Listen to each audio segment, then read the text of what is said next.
don't just go out and walk a whole pack like this at once. Each dog is individually trained, and you spend individual time to let them know what it is that's expected. This is Sadie, an 8-month-old puppy. Ducky is a couple years old. You all know Boo Ray and Zinny. Zinny's maybe 2. Rambo's back here. I think he's 2 now. But the thing is, each dog needs to have a clear understanding of what you want, and that's through your movement and body language.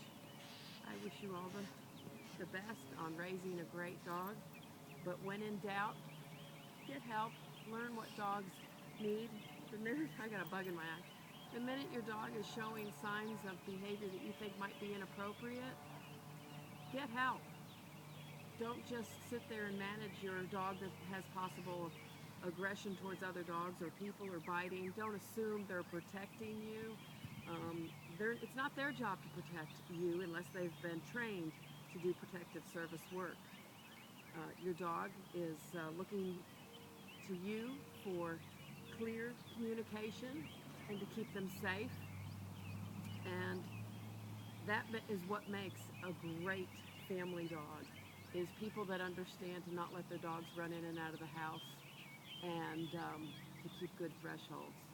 I wish you all the best, and again, get help if you think you have a really sweet dog but it attacks other dogs, or you have a really sweet dog but it won't let anybody in your house. That's not a really sweet dog.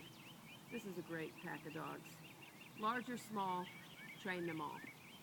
Let's go, you guys.